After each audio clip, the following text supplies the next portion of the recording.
नमस्कार दोस्तों, कभी पैकेट घुमाकर देखा है जिस ब्राउन ब्रेड को आप हेल्दी समझते हैं उसमें क्या क्या डला हुआ है। आज के दिन दुनिया भर में ब्रेड एक बहुत ही कॉमन फूड आइटम है। इसे हर कोई हर समय खाता है। इंडिया में कितने जरिए हैं इसे खाने के। Bread jam, bread gulab jamun, bread halwa, bread roll, bread pakora, bread omelette.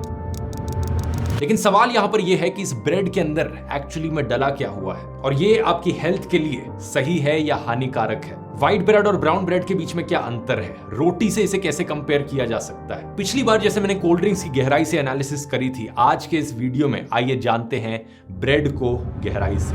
You want to go bigger and stronger, don't you? A sandwich daily and 2 slices of Wonder Bread every meal give you 8 elements you need. All day long, eat Sunbeam bread and renew energy as you burn it up. Utilize the strength of steel for kneading the rising dough. Yeast can make the bread even livelier. For wonderful flavor combined with sound food values, serve Schmidt's Blue Ribbon Bread in the pantry pack. Filled with the goodness of wheat. Her slice में सेहत।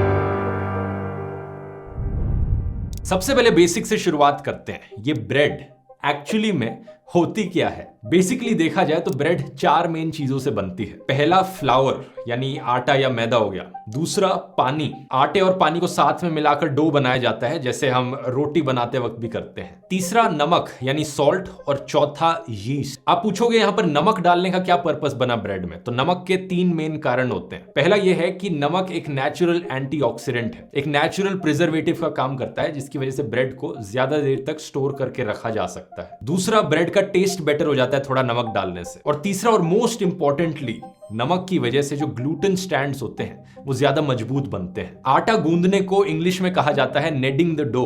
और जब आप ये करते हैं, जो आटे के अंदर ग्लूटेन मौजूद होता है वो साथ जुड़ने का काम करता है, जिसकी वजह से ब्रेड या रोटी हो गई वो एक पीस में बने रहते हैं। और नमक डालने से ये ग्लूटेन स्टैंड्स और मजबूत होते हैं। फिर आता है हमारा चौथा इंग्रेडिएंट यानी यीस्ट। यीस्ट बेसिकली दोस्तों सिंगल सेल्ड माइक्रो ऑर्गेनिजम्स होते हैं जो कि फंगाई ग्रुप में आते हैं। हिंदी में हम इन्हें खमीर कहते हैं। जब ये माइक्रो ऑर्गेनिजम्स आटे में मौजूद कार्बोहाइड्रेट्स के साथ रिएक्ट करते हैं तो 2 चीजें रिलीज होती हैं, इथेनॉल और कार्बन डाइऑक्साइड। इस पूरे प्रोसेस को आपने स्कूल में पढ़ा होगा, फर्मेंटेशन बुलाते हैं। अब इस रिएक्शन में जो कार्बन डाइऑक्साइड के बबल्स रिलीज होते हैं वो एक्चुअली में ग्लूटेन स्टैंड्स में ट्रैप हो जाते हैं, जिसकी वजह से एक ब्रेड फूलती है। तो आप नोटिस करोगे जैसे फोटो में आपको दिखेगा कि कैसे ब्रेड के अंदर ये इतने सारे ओवल शेप के, गोल शेप के बबल्स टाइप के दिखने लग रहे हैं। लेकिन इस रिएक्शन में इथेनॉल भी रिलीज होती है, और जैसा कि आप जानते हैं इथेनॉल अल्कोहल ही होती है। तो उस अल्कोहल का क्या होता है, जब हम इस फर्मेंटेड आटे को अवन के अंदर डालते हैं, बेक करना शुरू करते हैं, तो वो इथेनॉल इवेपोरेट हो जाता है। और इथेनॉल की इवेपोरेशन से ब्रेड और ज्यादा फूलने लगती है। यहाँ पर एक इंटरेस्टिंग फैक्ट, सारा अल्कोहल यहाँ पर इवेपोरेट नहीं होता है, कुछ ट्रैप्ड रह जाता है। अमेरिकन केमिकल सोसाइटी ने साल 1920s में कुछ एक्सपेरिमेंट्स किए थे और उन्होंने पता लगाया कि 0.04% से लेकर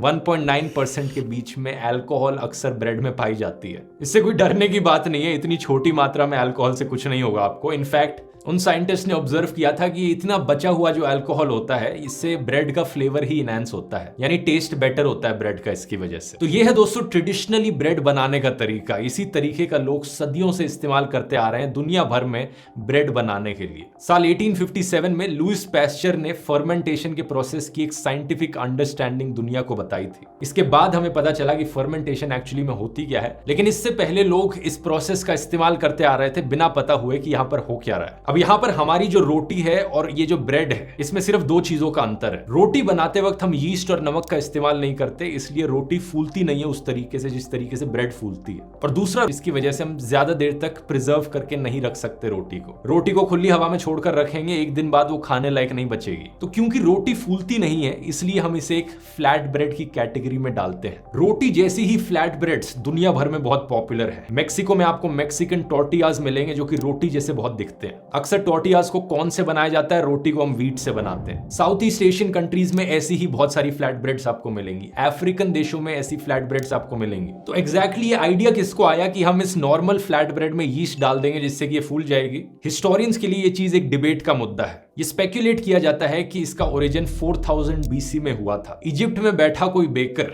अपनी ट्रेडिशनल फ्लैट ब्रेड बनाने लग रहा था, लेकिन उसने आटे को साइड पर रखा हुआ छोड़ दिया कुछ घंटे के लिए।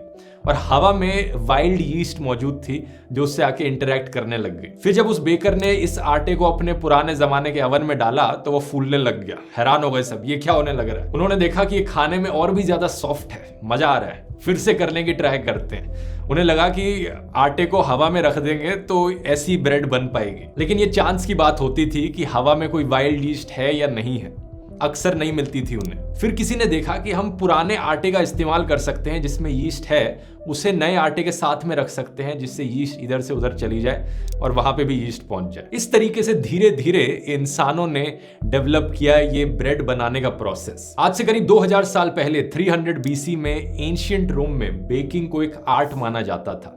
एक बड़ा ही रिस्पेक्टेबल प्रोफेशन हुआ करता था बेकिंग। व्हीट को अफ्रीकन देशों से इंपोर्ट किया जाता था, अल्जीरिया, टूनेशिया, इजिप्ट के रीजन से आज के दिन जो है, और रोम में इंपोर्ट करके उनसे ब्रेड बनाई जाती थी। टाइम में आगे चले तो कहा जाता है कि क्रिस्टोफर कोलंबस पहली बार इस ब्रेड के कॉन्सेप्ट को अमेरिका लेकर गए और इंडिया में ये यीस्ट वाली ब्रेड सबसे पहले पोर्चुगीज लोग लाए थे, पाओ के फॉर्म में। सही सुना आपने दोस्तों, पोर्चुगीज लोग इसे सबसे पहले गोवा लेकर आए और फिर मुंबई में। यही कारण है कि आज के दिन तक मुंबई का वड़ा पाव बड़ा फेमस है।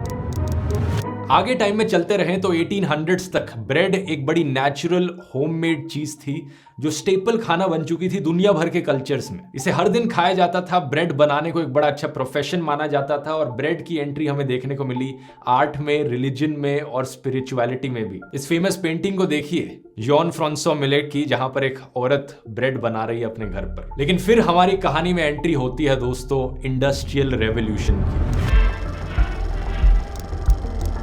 ब्रेड जैसा एक प्यारा होममेड खाना इंडस्ट्री में बदल जाता है। कमर्शियलाइजेशन की शुरुआत होती है यीस्ट से। किसी ने कहा कि हम इस वाइल्ड यीस्ट का इंतजार नहीं कर सकते कि अपनी ब्रेड बनाने के लिए हमें यीस्ट को किसी तरीके से ट्रैप करके रखना पड़ेगा ताकि जब चाहे हम इसे तब इस्तेमाल कर पाए। ऐसे बन के आया प्रेस्ड यीस्ट जिसे सॉलिड क्यूब्स में बेचा जाने लगा। साल 1867 में वियना में कुछ बेकर्स को क्रेडिट दिया जाता है कि उन्होंने पहला प्रेस्ड यीस्ट बनाया। आज के दिन इसे हम बेकर्स यीस्ट कहते हैं और आप पैकेट में इसे खरीद भी सकते हैं। लेकिन फिर किसी ने सोचा कि हमें ये यीस्ट चाहिए ही क्यों, हम इसका इस्तेमाल करते हैं एक गैस निकालने के लिए जिससे कि ये ब्रेड फूलती है। क्यों ना हम कोई और चीज इस्तेमाल कर रहे हैं ब्रेड को फुलाने के लिए। और यहां पर एंट्री होती है दोस्तों सोडियम बाइकार्बोनेट की, जिसे हम बेकिंग सोडा कहते हैं। बेकिंग सोडा एसिड के साथ रिएक्ट करता है और उससे कार्बन डाइऑक्साइड रिलीज होती है जो कि ब्रेड को फुलाने का काम कर देती है। लेकिन ये एसिड कहां से आता है? इस एसिड को डालने के लिए उन जमानों में लोगों ने कहा कि हम दूध का इस्तेमाल कर सकते हैं, बटर मिल्क का इस्तेमाल कर सकते हैं, या कुछ बूंद लेमन जूस की भी काम कर सकती है। फिर किसी ने सोचा कि क्यों ना हम इस बेकिंग सोडा और एसिड को कंबाइन करके एक पैकेट में बेचने लग जाए। एक मॉइस्चर फ्री पैकेट जिसमें इस बेकिंग सोडा और ये कोई एसिडिक सब्सटेंस डला है। जैसे इसे पानी में डालोगे रिएक्शन शुरू हो जाएगा इन दोनों का। तो ये भी चीज अच्छे से काम करी। इसे बुलाया जाता है बेकिंग पाउडर। बेकिंग पाउडर में डला होता है बेकिंग सोडा प्लस कोई एसिडिक चीज। आपने इनो के बारे में तो सुना ही होगा।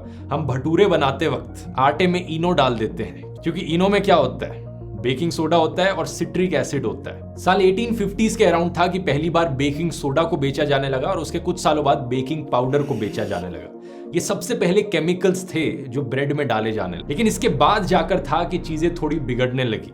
साल 1873 में एडमंड ला क्रॉइक्स ने स्विस स्टील रोलर को इंप्रूव किया। एक ऐसी मशीन बनाई इस आदमी ने जो बड़े एफिशिएंट तरीके से गेहूं के अलग अलग हिस्से को सेपरेट कर सकती थी। अब पहले आप ये देखिए दोस्तों कि एक व्हीट या गेहूं के एक दाने के क्या अलग अलग पार्ट्स होते हैं। सबसे पहले सबसे बाहर की लेयर को हम कहते हैं ब्रान, जो ब्राउन कलर की दिख रही है। ज्यादातर न्यूट्रिएंट्स, विटामिन्स और मिनरल्स इसी लेयर में होते हैं। इसके नीचे आता है सबसे मोटा और सबसे बड़ा हिस्सा इसका, जिसे एंडोस्पर्म कहते हैं। ये मोस्टली स्टार्ची कार्बोहाइड्रेट होता है, इसमें ज्यादा न्यूट्रिएंट्स नहीं होते उतने। और इसके अंदर वाले पार्ट को फिर हम कहते हैं जर्म। अब जब हम होल व्हीट और रिफाइंड व्हीट की बात करते हैं तो सिंपली डिफरेंस ये होता है कि जो बाहर की ब्रान की आउटर लेयर है उसे निकाल दिया गया है। रिफाइंड फ्लावर में बाहर की लेयर नहीं डली होती जो कि सबसे ज्यादा न्यूट्रिशियस होती है। एक तरीके से वैसा ही हो गया जैसे कि जब आप एप्पल खा रहे हो, आप जानते ही होंगे एप्पल में जो सबसे ज्यादा अच्छी चीजें हैं वो एप्पल के छिलके में होती हैं। अब आप सारा छिलका काट के एप्पल खिला दो तो उतने न्यूट्रिएंट्स नहीं मिलेंगे आपको। छिलका ही यहाँ पर सबसे हेल्दी चीज है खानी। तो यही डिफरेंस है यहाँ पर दोस्तों आटे और मैदा में भी। आटा होल व्हीट से बनता है और मैदा यहाँ पर रिफाइंड व्हीट से। अब इन भाई साहब की इस नई मशीन की वजह से साल 1873 के बाद बहुत आसान हो गया मैदा को बनाना। उससे पहले भी मैदा बनाई जाती थी लेकिन इतना आसान नहीं था। तो ये सबसे पहली नुकसानदायक चीज थी जो ब्रेड के इतिहास में हुई। अब दूसरी चीज जो इसके बाद हुई वो और भी खतरनाक थी। जो आटा गेहूं से निकलता है वो व्हाइट कलर का बनता है जब वो ऑक्सीजन के साथ रिएक्ट करता है एटमॉस्फेयर में। लेकिन इस रिएक्शन को होने में थोड़ा टाइम लगता है, तो आटे को जो व्हाइट कलर है वो थोड़े टाइम के बाद ही मिलता है। लेकिन इंडस्ट्रीज में बैठी इन बड़ी बड़ी कंपनीज के पास टाइम नहीं था, उनके लिए टाइम ही पैसा था। वो अपने कस्टमर्स को अपीस करना चाहते थे ज्यादा से ज्यादा व्हाइट फ्लावर दिखाकर, और वो इंतजार नहीं कर सकते थे उस रिएक्शन के होने का। तो उन्होंने क्या किया, आटे को जबरदस्ती व्हाइटन करना शुरू किया चौक, एलम और बोरैक्स जैसे केमिकल्स डालकर। 1898 में पहली बार ब्लीचिंग एजेंट्स आने लगे। Nitrogen peroxide, benzoyl peroxide, chlorine dioxide, nitrogen dioxide, ozone, ये बड़ी बड़ी कंपनियां ब्लीच करने लगी आटे को, बस इसलिए क्योंकि ये चाहती थी कि कंज्यूमर्स की आंखों में दिखे कि ये देखो हमारा जो आटा है सबसे व्हाइट कलर का है। इसके पेटेंट्स फाइल किए जाने लगे ब्रिटेन, यूएसए और फ्रांस जैसे देशों में। उस वक्त कई लोग थे जो इसके सख्त अगेंस्ट थे, उन्होंने देखा कि ये यहाँ पर क्या होने लग रहा है। कई लीडर्स ने इसके खिलाफ आवाज उठाई, जैसे कि अमेरिकन केमिस्ट हार्वे वाइली, जिन्होंने स्लोगन दिया था save the bread save the nation. लेकिन जब बात कोर्ट में गई तो ब्रेड बनाने वाली कंपनीज ने आर्ग्यू किया कि ये जो हम नाइट्रेट्स और केमिकल्स यूज करने लग रहे हैं इतनी ज्यादा मात्रा में इस्तेमाल नहीं कर रहे हैं तो कोई इतना हार्मफुल नहीं होगा। इसलिए आज के दिन तक अमेरिका में आटे की ब्लीचिंग करी जाती है। एक बड़ा फेमस केमिकल ब्लीचिंग एजेंट जो ये लोग इस्तेमाल करते हैं उसका नाम है पोटेशियम ब्रोमेट। साल 1916 में पहली बार पोटेशियम ब्रोमेट का इस्तेमाल किया गया ब्रेड पर। इससे ब्रेड ना सिर्फ और ज्यादा व्हाइट होती थी बल्कि और ज्यादा फूलती भी थी। लेकिन प्रॉब्लम यह है कि आज हम इस केमिकल को जानते हैं कि इससे किडनी प्रॉब्लम्स हो सकती हैं और थायराइड कैंसर होता है चूहों में। यही रीजन है कि इस केमिकल को यूरोपियन यूनियन, कनाडा, ब्राजील और चाइना में बैन किया जा चुका है। इंडिया का क्या है यहाँ पर? मई 2016 में एक लैब स्टडी करी गई थी centre for science and environment के द्वारा। इन्होंने हानिकारक पोटेशियम ब्रोमेट और पोटेशियम आयोडाइड चेक करने के लिए 38 अलग अलग ब्रेड सैंपल्स को टेस्ट किया।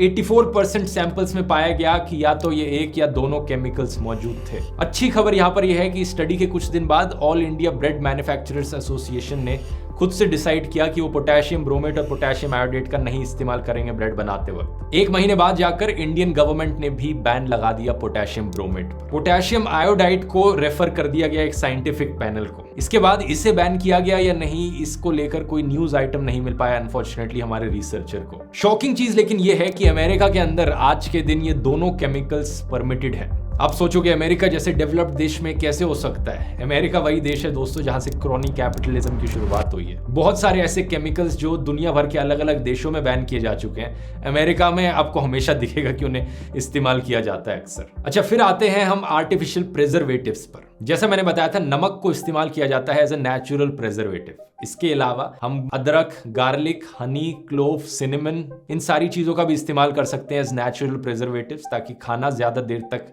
टिका रहे। अचार जब हम बनाते हैं, वैसे अचार क्यों इतना ज्यादा दिन तक रखा जा सकता है? क्योंकि उसमें ये नेचुरल प्रिजर्वेटिव्स डले होते हैं, जैसे कि नमक, जिंजर, गार्लिक। अब कुछ जगहों पर ब्रेड में भी ये नेचुरल प्रिजर्वेटिव्स डाले जाते हैं, लेकिन पिछले 100 सालों में आर्टिफिशियल प्रिजर्वेटिव्स बड़े पॉपुलर हुए। 7 जुलाई 1928 पहली बार अमेरिका में एक बेकरी में स्लाइस्ड ब्रेड को बेचा जाने लगा।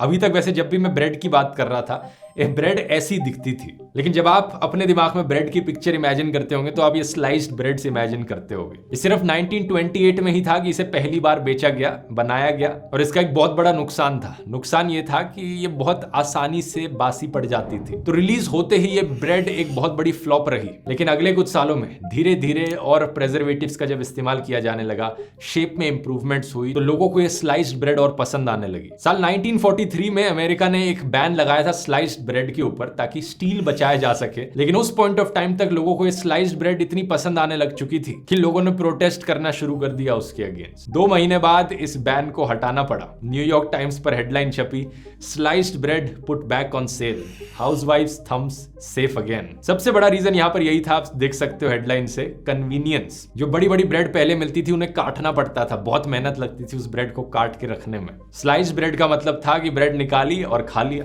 अब सीधा फास्ट फॉरवर्ड करते हैं आज के जमाने में और एक टिपिकल ब्रेड को इन्वेस्टिगेट करके देखते हैं कि उसके अंदर क्या क्या इंग्रेडिएंट्स मौजूद हैं। पिछली बार की तरह मैं ये अज्यूम कर रहा हूं कि किसी भी कंपनी ने झूठ नहीं बोला है, जो चीज सच सच है वो अपने इंग्रेडिएंट लिस्ट में लिख दी है। तो घुमाइए पैकेट को और ये देखिए एक टिपिकल व्हाइट ब्रेड के पीछे क्या लिखा हुआ है। सबसे पहले इंग्रेडिएंट लिस्ट पर है रिफाइंड व्हीट फ्लावर 53%, यानी मैदा। मैदा जैसे मैंने बताया, गेहूं के छिलके को काट कर जब गेहूं पीसे जाते हैं तो उससे मैदा बनती है। अब बात क्या है, छिलके में जो फाइबर मौजूद होता है वो आपके ब्लड शुगर को स्टेबल रखने में मदद करता है। बिना छिलके के जो इस मैदा के गेहूं के अंदर कार्बोहाइड्रेट्स होते हैं वो बड़ी जल्दी आपकी ब्लड स्ट्रीम में शुगर के फॉर्म में रिलीज होते हैं और एक शुगर स्पाइक आपको देखने को मिलती है, इंसुलिन स्पाइक होता है। इसे एक दो बारी खाने से तो कुछ नहीं होगा, लेकिन साल भर साल अगर आप मैदा का ही खाना खाते रहेंगे तो आपकी बॉडी में इंसुलिन रेजिस्टेंस हो जाएगी, जिससे इवेंचुअली बाद में जाकर आपको टाइप 2 डायबिटीज हो सकती है। लेकिन यहाँ पर शॉर्ट टर्म में भी एक बुरा असर है। आपका जो बैड कोलेस्ट्रॉल होता है वो मैदा खाने से बढ़ जाता है, खाने की ज्यादा क्रेविंग होती है आपको और मूड स्विंग्स भी आपको देखने को मिलते हैं। वैसे ही अलग अलग खाने से आ रही शुगर स्पाइक्स को मैनेज करना अपने आप में ही एक बहुत बड़ा टॉपिक है, इस पर बहुत डिटेल में बात करी जा सकती है,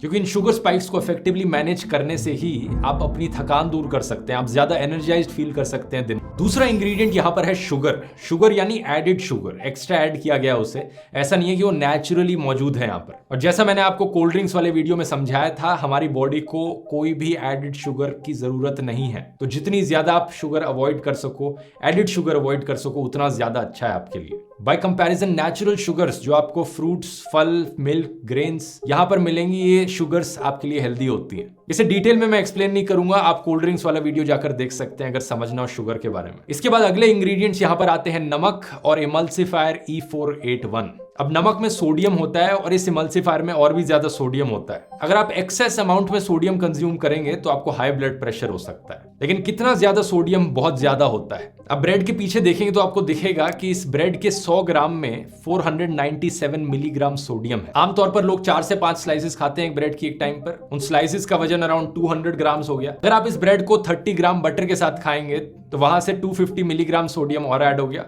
ये होता है दोस्तों आपकी डेली रिक्वायरमेंट का आधा। तो डेली रिक्वायरमेंट के अगर आप नीचे रहोगे तो सेफ है, अच्छा है, लेकिन ध्यान में रखने वाली चीज है ये कि 4-5 स्लाइसेस ब्रेड के आपने बटर के साथ खाए तो आपकी आधी डेली रिक्वायरमेंट पूरी हो जाती है। रिसर्च हमें बताती है कि अमेरिका में जो डाइटरी सोडियम है उसका टॉप कॉन्ट्रीब्यूटर एक्चुअली में ब्रेड ही है। तो इतनी ब्रेड अगर आप खा रहे हो तो अपने बाकी खाने में नमक पर थोड़ा ध्यान दीजिए। अगला इंग्रेडिएंट लिस्ट में आता है क्लास 2 प्रेजर्वेटिव E282। इसका मतलब है कैल्शियम प्रोपियोनेट। जून 2019 में एक स्टडी पब्लिश करी गई थी international journal of molecular epidemiology and genetics में, जिसमें बताया कि ये केमिकल स्पेसिफिकली एलर्जीज कॉज कर सकता है, इंटॉलरेंसेस हो सकती हैं और स्किन रैशेज और माइग्रेन हेडेक्स आ सकते हैं। इससे पहले एक और स्टडी करी गई थी अगस्त 2002 में, जिसे journal of paediatrics and child health में पब्लिश किया गया था, जिसने बताया कि बच्चों को अगर ये प्रेजर्वेटिव वो डेली कंज्यूम करें उन्हें इरिटेबिलिटी हो सकती है, वो ज्यादा इरिटेटेड फील करेंगे, रेस्टलेस होंगे और अटेंशन स्पैन पे उनके इफेक्ट पड़ेगा। इसके बाद है एसिडिटी रेगुलेटर E270 जो कि लैक्टिक एसिड होता है और एंटीऑक्सीडेंट E300 जो कि एस्कॉर्बिक एसिड होता है। ये दोनों जनरली रेकग्नाइज किए जाते हैं कि सेफ हैं और परमिटेड फॉर यूज हैं ज्यादातर जगहों में। ये स्टेटस है आज के दिन का एज पर एग्जिस्टिंग रिसर्च। अब आप बोलोगे कि मैं कितना सिनिकल होकर बात कर रहा हूं कि एज पर एग्जिस्टिंग रिसर्च, थोड़ा पॉजिटिव सेंस में भी तो मैं सोच सकता हूं कि कुछ हानिकारक ना हो इसमें। सही बात है आपकी, लेकिन जो इतिहास हमें बताता है उससे तो यही पता चलता है कि चांस यहाँ पर 50-50 टाइप का है कि कोई केमिकल और कोई प्रेजर्वेटिव बाद में हेल्थ के लिए हानिकारक निकल जाए। जरा उन लोगों के बारे में सोचकर देखिए जो 1970s 80s में रहते थे। वो पोटेशियम ब्रोमेट जैसे केमिकल को अपनी पूरी जिंदगी खाते हुए आए और बाद में एक दिन जाकर उन्हें पता लगता है कि ये तो हेल्थ के लिए कितना हानिकारक है। यूरोपियन फूड सेफ्टी अथॉरिटी की वेबसाइट को देखिए, पिछले ही साल एक बड़ा common food colour E171 ban किया गया। उन लोगों के बारे में सोचिए जो इस फूड आइटम को अपनी पूरी जिंदगी खाते आ रहे हैं जिसमें ये फूड कलर डला हुआ था। उन्हें अब आकर पता चलता है कि भाई अब तो हमारी सरकार ने इसे बैन कर दिया है। ये सिर्फ एक एग्जांपल है, ऐसे बहुत से सब्सटेंसेस हैं जो साल भर साल बैन होते रहते हैं और यहाँ पर सबसे स्ट्रिक्ट रेगुलेशंस मैं कहूंगा यूरोपियन फूड सेफ्टी अथॉरिटी की ही है। लेकिन अमेरिका की भी जो फूड रेगुलेशन अथॉरिटी है वो भी टाइम टू टाइम बहुत से हार्मफुल केमिकल्स को बैन करती रहती है। FDA की वेबसाइट में देखिए, FDA removes 7 synthetic flavoring substances from food additives list. Synthetically derived benzophenone, ethyl acrylate, methyl eugenol, mycrene, इन्हें क्यों हटाया गया? FDA कहती है क्योंकि डेटा और रिसर्च ने हमें दिखाया कि इन सिंथेटिक सब्सटेंसेस को जब जानवरों पर इस्तेमाल किया जाता है तो उन्हें कैंसर हो जाता है। ये सोचकर आपके दिमाग में जरूर आएगा कि अब तक जो खिलाया गया है हमें उसका क्या? इस पर कोई बात नहीं करता है, ना ही किसी को अकाउंटेबल ठहराया जाता है इन चीजों को लेकर। इस सरकारों की तरफ से ऐसा ही कहा जाता है कि भाई जो खा लिया उसका कुछ नहीं हो सकता, वो खा लिया तुमने,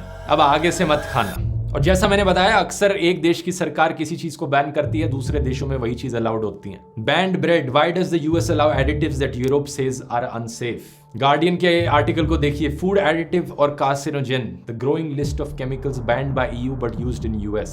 indiatimes.com का article, ever wondered how many food additives Indians consume that are banned in other countries. इन गिने चुने आर्टिकल्स के अलावा मेन स्ट्रीम मीडिया में ये चीजें कभी कवर नहीं की जाती। ऐसा कैसे हो सकता है जिस चीज को यूरोप में बैन किया गया खाने के लिए, उसे इंडिया में और अमेरिका में खाने दिया जा रहा है लोगों को। एनीवेज, बात करते हैं ब्राउन ब्रेड की। कुछ लोग कहते हैं कि चलो व्हाइट ब्रेड की जगह हम ब्राउन ब्रेड खा लेते हैं, वो ज्यादा हेल्दी होती है। मेन डिफरेंस ब्राउन ब्रेड में यह है कि मैदा की जगह होल व्हीट फ्लावर का इस्तेमाल किया जाता है। लेकिन इस फेमस ब्राउन ब्रेड के पैकेट के पीछे आप देखेंगे तो आपको दिखेगा कि यहाँ पर होल व्हीट फ्लावर इस्तेमाल किया गया है 53%। लेकिन बाकी इंग्रेडिएंट्स को भी आप वहां पर देख सकते हैं कि कितने प्रेजर्वेटिव्स डाल रखे हैं आर्टिफिशियल। एक बड़ी फेमस कंपनी की ब्राउन ब्रेड है जिसमें बड़ी इंटरेस्टिंग चीज देखने को मिलती है। सबसे पहला इंग्रेडिएंट लिखा हुआ है व्हीट फ्लावर 32%, उसके बाद लिखा हुआ है रिफाइंड व्हीट फ्लावर यानी मैदा। यानी ब्राउन ब्रेड में ये मैदा भी डाल रहे हैं और आटा भी डाल रहे हैं और फिर इसे ब्राउन ब्रेड कहने लग रहे हैं।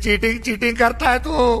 अब ये लोग कंपनी वाले कहेंगे कि देखो, हमने तो नहीं कहा कि ब्राउन ब्रेड का मतलब है कंप्लीटली 100% होल व्हीट ब्रेड। और सबसे कमाल की चीज ये लोग क्या करते हैं, ब्राउन ब्रेड को और ब्राउन बनाने के लिए आर्टिफिशियल कलर ऐड कर देते हैं फूड पर। E150A, E150B, E150CD, ये सारे कैरेमल के कलर टाइप्स हैं। कैरेमल वही चीज जिसे कई कोल्ड ड्रिंक्स में भी डाला जाता है जिससे कि इन कोल्ड ड्रिंक्स का ब्राउन कलर आ जाए। कई कैरेमल की कलरिंग में कैंसरस सब्सटेंसेस प्रोड्यूस होते हैं और पेटिशन भी डाली गई थी USA FDA के सामने 2 टाइप की कैरेमल कलरिंग को बैन करने के लिए। इसकी डिटेल में मैं दोबारा बात नहीं करूंगा, कैरेमल की भी बात मैंने कोल्ड ड्रिंक्स वाले वीडियो में करी थी। इसके बाद एक कंपनी अपनी ब्रेड को एडवर्टाइज करती है होल व्हीट ब्रेड कहकर। इंग्रेडिएंट्स में कोई मैदा नहीं डाली गई है, लिखा है व्हीट फ्लावर 52%।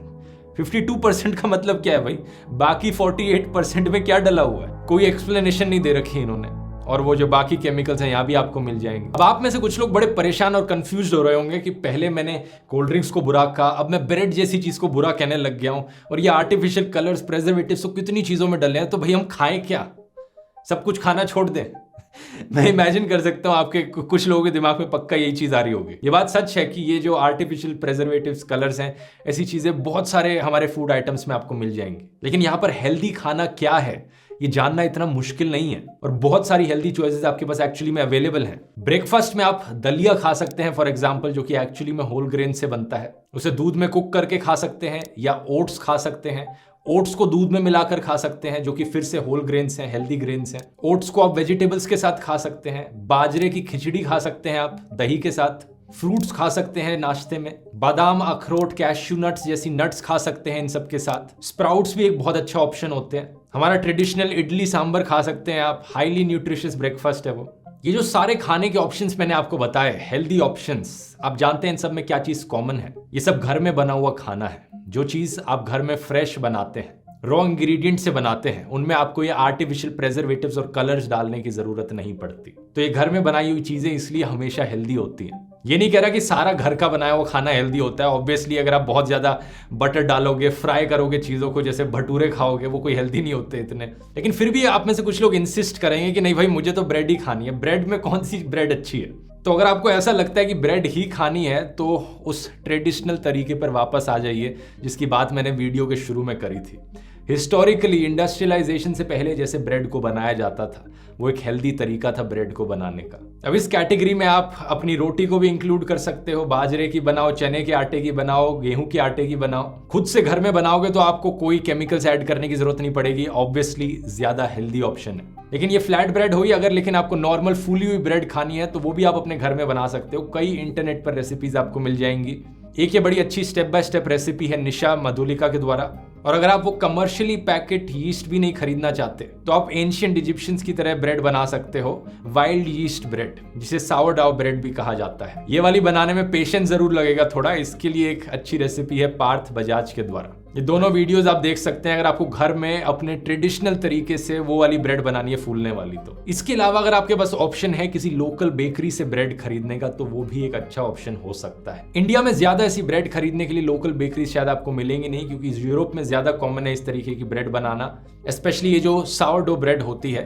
लेकिन फिर भी आप इंसिस्ट कर रहे हैं कोई ब्रांड मैं आपको बता दूं, तो आप इंग्रेडिएंट लिस्ट चेक कर सकते हैं। और एक ब्रांड जो सबसे ठीक लगता है दिखने में, वो है अक्षयकल्प ऑर्गेनिक। इनकी आप इंग्रेडिएंट लिस्ट चेक करेंगे तो यहाँ पर इन्होंने क्लेम किया है कि 100% होल व्हीट फ्लावर है, कोई मैदा नहीं, कोई प्रेजर्वेटिव्स नहीं, कोई केमिकल एजेंट्स नहीं। और हाँ, यहाँ पर मैं क्लियर करना चाहूंगा, इन्होंने इस वीडियो को स्पॉन्सर नहीं किया है, कोई ब्रांड एंडोर्समेंट नहीं मिली है इनकी तरफ से। बस जेन्युइनली रिसर्च करते हुए पता लगा है कि अलग अलग कंपनीज की ब्रेड के पीछे इंग्रेडिएंट लिस्ट चेक करो और किन में क्या क्या डला है। तो ये थी कहानी दोस्तों ब्रेड की। जाने से पहले एक चीज मैं आपको कहना चाहूंगा, एक बड़ी सिंपल चीज याद रख लीजिए अगर सुनकर बहुत कंफ्यूजन हो रहा है, क्या हेल्दी है क्या नहीं हेल्दी है। ज्यादातर चीजें जो आप दुकान से खरीदते हैं खाने की, जिन्हें हफ्तों तक महीनों तक स्टोर करके रखा जा सकता है, उन सब में किसी ना किसी तरीके के प्रिजर्वेटिव्स और केमिकल्स डले होते हैं, तभी वो इतने टाइम तक स्टोर करी जा सकती है। उस टाइप के खाने को हमेशा अवॉइड करने की कोशिश कीजिए। वीडियो पसंद आया नीचे कमेंट्स में लिखकर बता सकते हैं। ऐसे ही और वीडियोस किस टॉपिक पर देखना चाहेंगे, किस फूड आइटम पर देखना चाहेंगे। मिलते हैं अगले वीडियो में। बहुत बहुत धन्यवाद।